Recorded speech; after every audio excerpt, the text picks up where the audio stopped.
খনিতে পৌঁছে গেছো তাহলে তোমার জীবনের সবথেকে বড় ভুল ধারণা হলো এটা। দেখো বন্ধু, কাজ করতে থাকো, সোনার থেকেও কিন্তু হীরের দাম বেশি।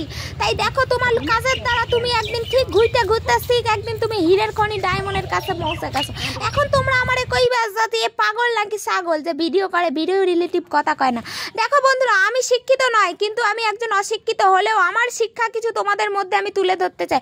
দেখো, পড়াশোনা শিখলেই যে অনেক শিক্ষা অর্জন করা যায় এমন কিন্তু নয়। আমি মনে করি আমি যেগুলো অনেক কষ্ট করে শিখেছি আমার ছোট ছোট ভাই বোনেদেরকে সেগুলো যেন শিখতে যেন না কোনো কষ্ট পায়। আমি এর কাছে ওর কাছে এমন কার কাছে না যাইনি যে ছুটে ছুটা। এখানে আমি থাকি, ভাঙড় থেকে কলকাতা অবধি গেছি, বাইরে অবধি গেছি যে এইটা কি হবে ওইটা কি হবে। তাই আমি চাই না আমার যে সব ছোট ছোট ভাই বোনেরা আছে তারা কোনো রকম কষ্ট পাক, তাই তাদেরকে শেখানোর জন্যই আমার এই ভিডিওটা। দেখো বন্ধুরা, 5 মিনিটের ভিডিও করে কোনো লাভ হবে না। ফেসবুক তো তোমরা সবাই কম বেশি যাই না গেছো যে ইনকাম কমনে দেশে, ওই কোমর দুইলায়া, ওই বেগুন বিক্রি কইরা, ওই আলু বিক্রি কইরা, ওই হ্যাঁ গাইস আমি কি কইতাছি এইসব কইরা আর কোনো লাভ হবে না। তুমি যদি তোমার নিজের কন্টেন্ট ধরে রাখতে চাও তাহলে তুমি বড় বড় ভিডিও ধরো। দেখো, ফেসবুক চাইছে তোমার সবসময় নিজের বাস্তবতা তুলে ধরতে চাইছে। ওই যে আমি পান্তা খাচ্ছি এটা তুমি আনতেই পারো, কিন্তু ওই যে আমি বাথরুমে যাচ্ছি, এই করতেছি, বড়ের লইয়া শুইয়া রয়েছি, এগুলো একদম গাইডলাইনের বাধ্য। ফেসবুকটা একদম রোংনায় পরিণত হইয়াছে। একবারও আমরা কেউ ভাইবা দেখতেছি না যে এখানে আমাদের বাবা মা দাদা দিদি গুরুজন সবাই রইরাছে। যদি আমরা জেনারেশন থাকতাম তাহলে সে ব্যাপারটা ছিল আলাদা। এবার তুমি আমাকে কইবা যে এত জ্ঞান তুই কোথায় শিখলি, কেন কিছু কিছু আবার মাস্টার থাকে তো তারা আবার কইবা যে এত জ্ঞান কেন দিতেছি। দেখো, আমি কোনো খারাপ কথা কইতাছি না, আমি এটাই বলতেছি যে ভিডিও আমিও করি, তুমিও করো, সবাই করো। ওই যে কিছু কিছু সাপড়ি আছে না, ওই কোমর দোলায়া রাস্তার মধ্যখানে শুইয়া পড়তেছে, সেই সব সাপড়ির গা লগা কইতেছি। দেখ, আজ তোদের জন্য আমাদের এই দশা। আমরা কষ্ট করে সবে ভিডিও শুরু করেছি, আর এখন কিনা ফেসবুক মামা কি কইতাছে আর্নিং কমে দেছে। দেখো, তবে আমাদেরকে থামে রাখতে পারবে না। আমরা তো তোকা মতন 10 সেকেন্ডের ভিডিও করি না, আমরা তো বড় বড় ভিডিও করি।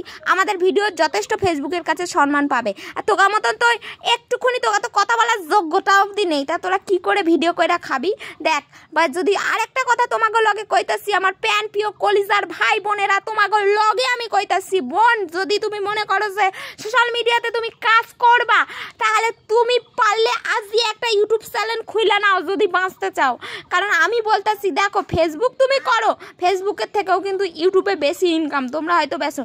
এবার তোমরা আমার সবসময় একটা কথা কইতেছো, ওরে তুই এখান দাইতেছিস ওখান দাইতেছিস, তুই কত টাকা ইনকাম করেছিস বলতো। দেখো, সব কিছু টাকা দিয়ে বিচার করলে হয় না। এবার দেখো, কিছু মানুষ থাকে আমাদের টাকার থেকেও বেশি মূল্যবান, সেসব মানুষগুলোর ভালোবাসা। টাকা দিয়ে সব কিছু কিন্তু পাওয়া যায় না। আজকের আমি যে সম্মানটা অর্জন করতে পাইতাছি, যে এত সম্মান আমি তোমাদের থেকে পাইতাছি, এত ভালোবাসা পাইতাছি, কয়েক হাজার মানুষের মধ্য থেকে আমি ভালোবাসা অর্জন করে এলাম। এই সম্মানটা তোমাদের কাছে থাকতে পারে, কিন্তু কোটি কোটি টাকা, লাখ লাখ টাকা, 2 তলা বাড়ি 3 তলা গাড়ি সবকিছুই থাকতে পারে, কিন্তু আমার মতন এই সম্পদটা তোমরা হয়তো অর্জন করতে পারোনি। দেখো, নিম পাতা তুমি ভাজাই খাও আর সেদ্ধ কইরা খাও আর মানে মাখাইয়াই খাও, তো কিন্তু তোমার খাইতেই হবে। তাই এমন কিছু মানুষ আছে তারা সবসময় তোমার জ্বালাতেই থাকবে।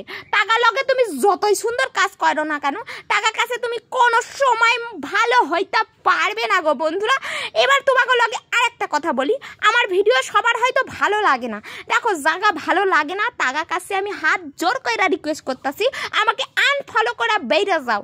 আর একটা ফ্রেন্ড চলে গেলে আমার তাতে কোনো দুঃখ নাই, আমার আরও 100টা আসবে। এবার তোমরা আমারে কও, যারা আমার প্যান প্রিয় দাদা দিদিরা আসো, তারা আমাকে অনেকেই